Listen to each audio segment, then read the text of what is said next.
Hello everyone, in this video we're going to talk about how to solve quadratic equations by factoring. So if our quadratic expression is factorable, number one, because sometimes the quadratic equations are not factorable, but in this case they will be, then we can use what's called the zero product property to factor and solve the equation. So what is the zero product property? Well, if we have a product of two expressions, so we're multiplying two things together, which is what happens when we factor a trinomial. In this case, when we factor a quadratic, right, we have a expression times an expression, right? It's factored form. And we're going to set that equal to 0. And if it is equal to 0, then one or both of the expressions have to be equal to 0, right? Because if I have two terms being multiplied together and my answer is 0, well, we had to have multiplied by 0, or one of our terms had to be 0, right, in order for our answer to be 0. So when we solve these quadratic equations by factoring, we want to have all of our terms on one side so that it's equal to 0. Then we can factor the trinomial. Once we have it in factored form, we can set each of our expressions equal to 0 and solve for our solutions. All right, so let's look at number one. We have x squared minus 4x equals 45. So we're going to go ahead and subtract this 45 so we can put our terms all on the same side. So now we have x squared minus 4x minus 45 is equal to 0. So now once that's equal to 0, we are ready to factor our quadratic.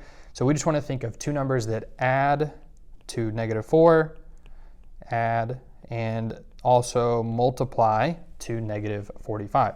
So we're going to write that as two factors, right? So x, and that's equal to 0. So multiply to -45, add to -4.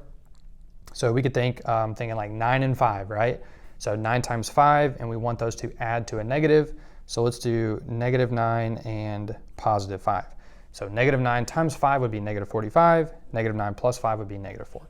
So now we can set each of these expressions equal to 0 to get our two solutions.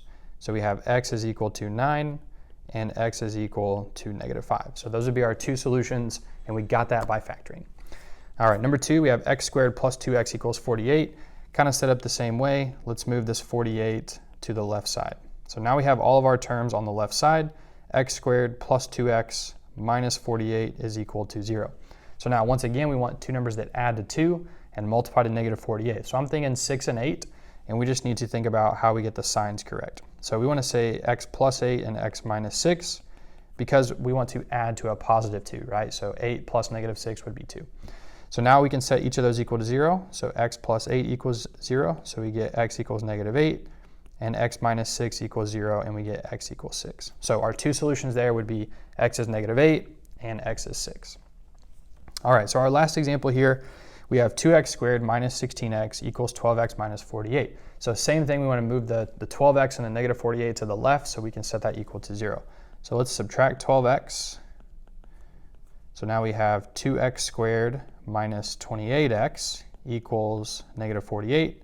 And let's add our 48 over here. So now we have 2x squared minus 28x plus 48 is equal to 0. So now we want to factor this. In this case, a is 2. So whenever a is not 1, we can't just say, oh, what adds to b and multiplies to c. First thing we want to do to factor this, we want to see if we can factor out the 2. And we can because 2 is a factor of itself, 28 and 48. So now we can factor out this 2, and we have x squared minus 14x plus 24 is equal to 0. At this point, we could go ahead and divide both sides by 2, and that's going to get rid of the 2 that we just factored out. So now we just have x squared minus 14x plus 24 is equal to 0. So now it looks similar to examples 1 and 2. What two numbers now add to -14 and multiply to 24? So I'm thinking 2 and 12, and we just need to get the signs right. So we have x minus 2 and x minus 12, and we're going to set those equal to 0, right? So -2 and -12 would add to -14, and they also multiply to a positive 24.